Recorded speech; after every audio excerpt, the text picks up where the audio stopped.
Hey guys, welcome back to Contest Prep University. I'm Joe Klemczewski with Adam Atkinson.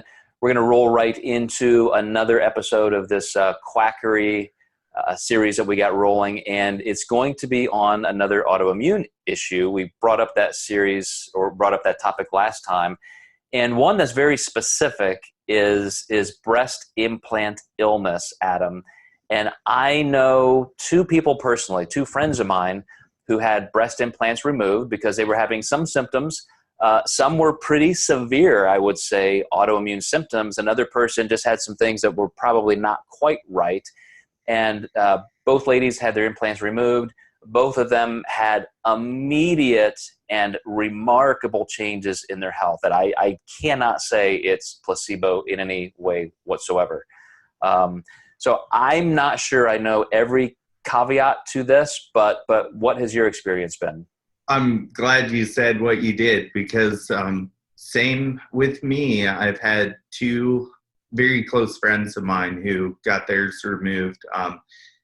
Similar instances. One was having major issues. The other maybe not so much. And I saw it before my eyes. The one girl actually stayed at my house a day or two after surgery, and I've never seen her eyes so white in my life. And I'm like, your eyes were always bloodshot red.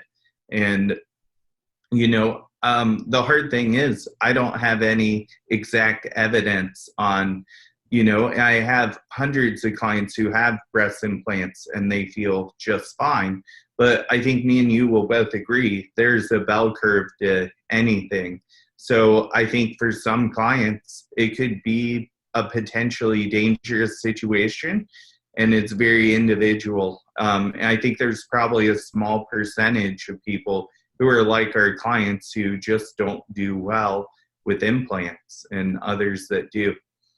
So the first thing you said that was just brilliant was, I don't know. I don't have all the answers. You don't hear that a lot from the people that we're comparing ourselves to in terms of our approaches to this. And I would say that you're probably right. We did go through the era of silicone being found to be kind of toxic and all that. And so they went to saline and all that. But you also just have the impact of something foreign being in your body, and your body responds. And this is a true autoimmune response. Your body views that or treats it as a foreign body. And that is the entire definition of an autoimmune condition. Where your body is attacking it and your immune system is constantly heightened, even at a low grade. So I think that's probably where most of this comes from. There could be, as you said, on a bell curve manner, just something that a person really is allergic to, not doing well with. Could even be physically, when you go through the trauma of that surgery and the placement of the implant against certain structures, including nerves, your autonomic and sympathetic nervous system. It could be, very much heightened just because of the position of something.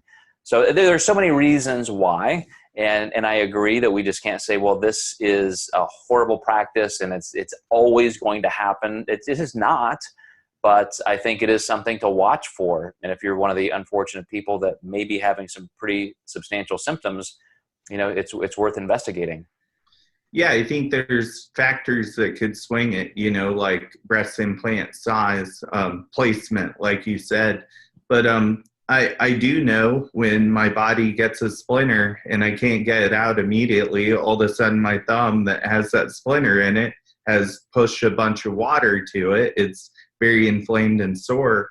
And when you're talking about inserting something medically, I can't deny that the same thing could possibly happen, even though that object is not as foreign, since it is more of a natural, solution in the body.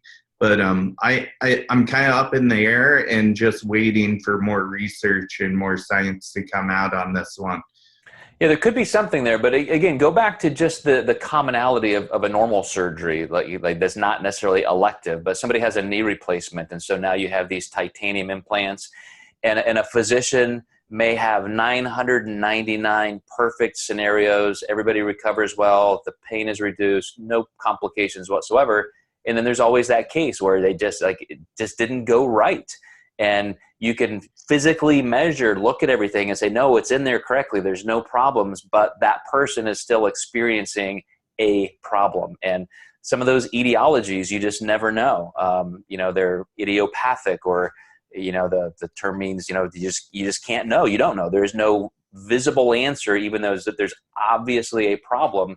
And I think that's where a lot of these come from. So again, I mean, hopefully it's rare, but it could be happening to you, and it's something to investigate. So Adam, appreciate your insight there. And you guys keep watching. We're going to go through some gut health things now in this series. So we'll see you next time in CPU.